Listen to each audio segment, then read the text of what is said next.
اگرچہ قرآن پاک کے کسی ایک حرف، کسی ایک لفظ کی زیر زبر تبدیل کرنا بھی گناہ کبیرہ ہے، لیکن یہ لوگ ایسا گناہ کرتے ہیں۔ یہ ان کے ساتھ اس طرح کے الفاظ شامل کرتے ہیں جس کے ذریعے وہ موکلات اس نفرت میں آ کے اس شیطان اور اس شیطانی اثر کو وہاں سے نکالنے کی خاطر ہر وہ کام کرنے پر مجبور ہوتے ہیں جو ایک شیطانی یا سفلی عمل کروانے والا ان سے کروانا چاہتا ہے۔ اس کے برعکس جو نوری عملیات کرنے والے لوگ ہوتے ہیں وہ انہی اسماء الحسنہ کو دعاؤں کی صورت میں پڑھ کے اللہ کے حضور دعا مانگتے ہیں۔ یہاں پہ میں آپ کو ایک مثال دیتا ہوں، جیسے کہ حضرت امام احمد بن حنبل رحمۃ اللہ علیہ کے پاس ایک شخص آیا جو سخت بیمار تھا۔ آپ رحمۃ اللہ علیہ نے صرف سورۃ الفاتحہ پڑھ کر پانی پر دم کیا اور وہ شخص صحت یاب ہو گیا۔ یہ عملیات ہے، یہ نورانی، پاکیزہ اور اللہ کے کلام پر مبنی عملیات ہیں۔ اسی طرح کے عملیات کو ہم نوری عملیات کہا کرتے ہیں۔ اس شخص نے جب سوال کیا کہ امام صاحب، جب میں آپ کے پاس حاضر ہوا آپ نے مجھے بھی سورہ فاتحہ پڑھ کے پانی پینے کے لیے کہا، جب ایک اور شخص آپ کے پاس بیماری لے کے آیا آپ نے اسے بھی سورہ فاتحہ پانی پر پڑھ کے پینے کے لیے دیا، ہم دونوں صحت یاب ہو گئے۔ ایک ہی صورت سے آپ نے یہ دو کام کیسے کروائے؟ تو انہوں نے آگے سے جواب دیا کہ اس میں نیت کا سہارا لیا گیا ہے۔ بلا شبہ جب آپ کی نیت درست ہوتی ہے اور آپ ان تمام اصول و ضوابط پر بھی عمل کرتے ہیں جو آگے چل کے میں آپ کو بتاؤں گا، تب انشاءاللہ آپ بھی اس مقام پہ ہوتے ہیں کہ آپ جب کوئی عمل کرتے ہیں تو اس کے اثرات آپ کو لازماً ملتے ہیں۔ اگر ہم عملیات کا تاریخی پس منظر اپنے سامنے رکھیں تو ہمیں کئی ایسی شخصیات ملتی ہیں جنہوں نے عملیات کے ذریعے لوگوں کی مدد کی۔ سب سے پہلے حضرت امام جعفر صادق علیہ السلام کی مثال ہے۔ علم نجوم، طب اور روحانیات کے آپ ماہر تھے۔ ان کے بتائے ہوئے اوقات اور ساعتیں آج بھی معتبر سمجھی جاتی ہیں، اور یہی وہ ساعتیں ہیں جو کہ عملیات میں استعمال ہوتی ہیں۔ انہی کے بتائے ہوئے وظائف آج تک مستمل ہیں، یعنی وہ بھی عملیات میں ماہر تھے، اپنے وقت کے عملیات کے امام تھے۔ اس کے بعد آپ حضرت علی حجویری رحمۃ اللہ علیہ کو دیکھیں، جنہیں ہم داتا گنج بخش کے نام سے یاد کرتے ہیں۔ ان کے وظائف اور دعائیں آج بھی لاکھوں لوگوں کی زندگی بدل رہی ہیں۔ ان کی مختلف کتب میں مختلف عملیات، مختلف وظائف ہمیں آج بھی ملتے ہیں، جنہیں ہم سادہ عملیات اور بڑے عملیات میں بھی استعمال کرتے ہیں۔ اسی طرح حضرت شاہ ولی اللہ رحمۃ اللہ علیہ کو دیکھیں، جنہوں نے علم باطن کو ظاہر کیا اور عملیات کو اسلامی اصولوں کے مطابق ترتیب دیا۔ آپ کے بتائے ہوئے وظائف، آپ کے بتائے ہوئے عملیات، حتیٰ کہ تعویذات آج بھی مستمل ہیں۔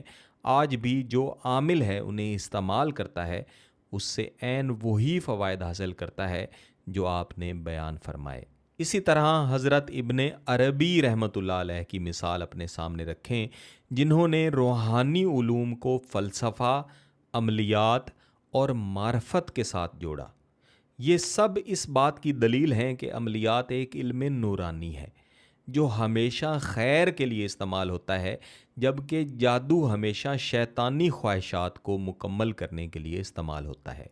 اگرچہ بعض اوقات ایسا بھی ہوتا ہے کہ نوری عملیات کو استعمال کر کے لوگ اپنی سفلی یا شیطانی خواہشات کو پورا کرنے کی کوشش کرتے ہیں۔ اس کا الزام ہم ان عملیات پر ہرگز نہیں رکھ سکتے، بلکہ اس شخص کی نیت پہ ڈالا جا سکتا ہے جس نے ان عملیات کو غلط مقصد کے لیے استعمال کیا ہے۔ یہ بھی یاد رکھیے گا کہ عملیات کا علم نجوم کے ساتھ بہت گہرا تعلق ہے۔ عملیات میں بعض اوقات علم نجوم کا استعمال بھی ہوتا ہے، لیکن صرف اس حد تک کہ وقت، ساعت اور فلکی اثرات کو سمجھا جائے۔ مثلاً ساعت زہرہ محبت اور الفت کے عملیات کے لیے موزوں سمجھی جاتی ہے۔ اسی طرح مشتری کی ساعت، جیسے کہ میں بعض اوقات ویڈیوز میں بھی عرض کیا کرتا ہوں کہ اگر آپ جمعرات والے دن فجر کی نماز کے بعد جب ہلکی ہلکی روشنی ہو رہی ہوتی ہے، اس وقت محبت کا عمل کریں تو اس کے زیادہ فوائد ملتے ہیں۔ یہ ہمیں علم نجوم سے ملتا ہے جنہیں ہم عملیات کے اندر استعمال کر سکتے ہیں۔ اسی طرح ساعت شمس کو بھی عملیات میں استعمال کیا جاتا ہے۔ ساعت شمس عموماً عزت، وقار اور کامیابی کے لیے بہتر ہے، یعنی ان ساعتوں میں جب ان آیات، ان دعاؤں کو پڑھ کے دعا مانگی جاتی ہے جن کے ذریعے عزت، وقار اور کامیابی ملے، تب ہمیں اس سے انشاءاللہ بہتر کامیابی ملتی ہے۔ یہ بھی علم نجوم کی طرف سے ہمیں حاصل ہوتا ہے۔ اسی طرح چاند کی تاریخیں بھی بہت اہمیت رکھتی ہیں۔ بعض دعاؤں کے اثر کو چاند کی تاریخیں بڑھا دیتی ہیں۔ مثلاً جب آپ نے محبت کے عملیات کرنے ہوں تو آپ چاند کی پہلی تاریخ سے لے کے 15 تاریخ کے درمیان کریں تو اس کے زیادہ فوائد ملتے ہیں۔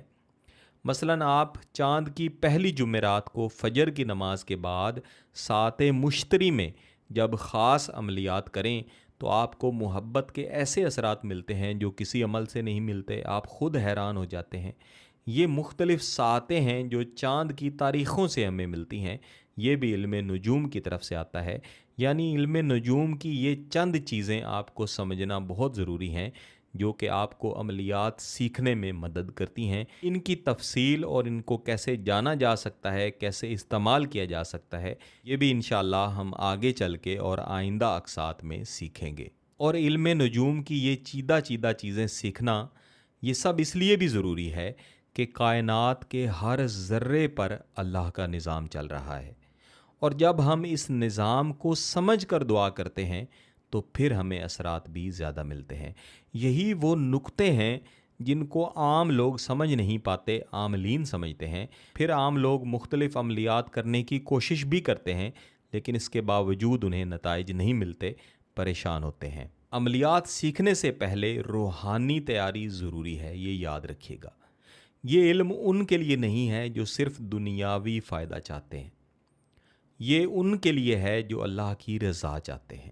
روحانی تیاری کے مختلف مراحل ہیں، یعنی جیسے جیسے یہ کورس آگے چلتا جائے گا، اگر آپ نے آج سے ہی روحانی تیاری شروع کر دی تو آئندہ مراحل طے کرنا آپ کے لیے انتہائی آسان ہوگا۔ اس میں سب سے پہلا اصول ہے نیت کی صفائی، کہ آپ کی نیت فقط اس لیے ہو کہ آپ ان عملیات کو اللہ کی رضا کے لیے سیکھ رہے ہیں، اور یہ جان لیں کہ ہر عمل صرف اللہ کے لیے ہو۔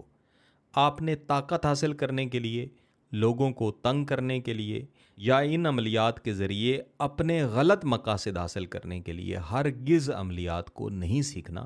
ایسی صورت میں یہ آپ کے لیے گناہ بنیں گے۔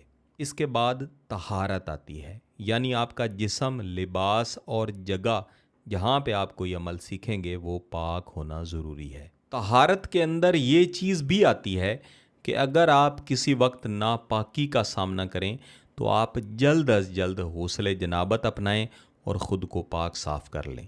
تیسرے نمبر پر نماز کی پابندی آتی ہے۔ نماز کی پابندی سے روحانی طاقت حاصل ہوتی ہے، اور بلا شبہ یہ روحانی طاقت حاصل کرنے کا سب سے بہترین ذریعہ ہے۔ تو آپ نے نماز کی پابندی کرنی ہے، 5 نمازیں لازماً پڑھتے رہنا ہے۔ اگر کبھی آگے پیچھے ہو جائے تو اس نماز کو پورا کریں۔ جب آپ نماز پڑھتے ہیں تو پھر عملیات کے موکلات آپ کے ساتھ محبت کرتے ہیں۔ جب یہی موکلات آپ کے ساتھ نفرت کرتے ہیں، آپ سے دوری اختیار کرتے ہیں، اس کو ہم عملیات میں رجعت یا ناپسندیدگی کہتے ہیں۔ اور نوری عملیات کے لیے نماز کی پابندی ایسی ہی ہے کہ جیسے آپ سانس لیے بغیر زندہ ہی نہیں رہ سکتے۔ چوتھے نمبر پر قرآن پاک سے تعلق ہے۔ عملیات کی اصل بنیاد قرآن پاک ہے۔ دراصل قرآن پاک کی جتنی بھی آیات ہیں یہ سب دعائیں ہیں۔ کسی بھی آیت کریمہ کو طریقہ کار کے مطابق آپ پڑھ کے اللہ کے حضور دعا کریں تو انشاءاللہ آپ کو مستجابی ملتی ہے۔ اور یہ تعلق کیسے ہونا چاہیے کہ کم از کم آپ کو قرآن پاک پڑھنا آنا چاہیے۔ لوگوں کو قرآن پاک صحیح پڑھنا بھی نہیں آتا اور وہ چاہتے ہیں کہ وہ عامل بن جائیں، کوئی ایک لفظ ہو جس کو پڑھتے جائیں اور ان کو اس کے اثرات ملتے جائیں۔ ایسا نہیں ہوتا۔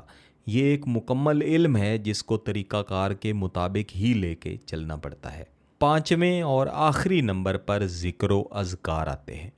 ذکر و اذکار کے ذریعے آپ کے دل کی صفائی ہوتی ہے، آپ کے اندر نورانیت پیدا ہوتی ہے۔ جب آپ کا دل صاف ہوتا ہے، آپ کے اندر نورانیت آتی ہے، تب آپ کا ذکر بھی عظمتیں پکڑتا ہے، تب آپ کو اثرات بھی زیادہ اچھے ملتے ہیں انشاءاللہ۔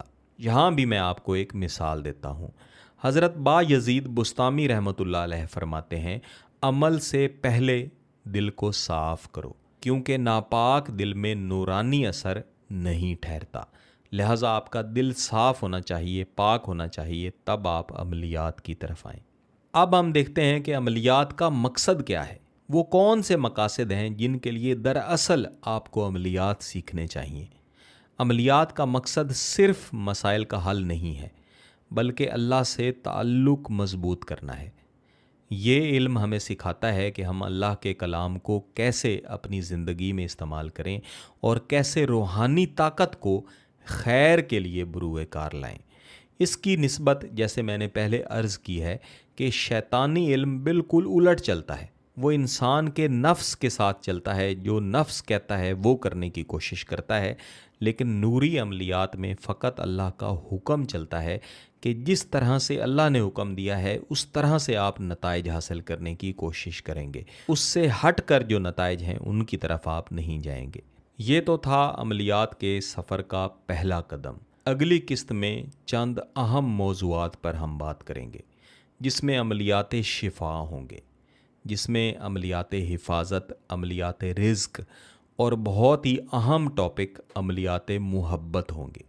لیکن یاد رکھیے گا، یہ علم طاقت نہیں ہے، یہ امانت ہے، اور امانت صرف اسے دی جاتی ہے جو اس کا حق ادا کرے۔ اللہ ہمیں اس علم کو سمجھنے، سیکھنے اور اس سے خیر حاصل کرنے کی توفیق عطا فرمائے۔ گیلانی صاحب یوٹیوب چینل کو سبسکرائب کر کے گھنٹی کا بٹن دبا دیجیے گا۔ بہت بہت شکریہ۔ اللہ حافظ۔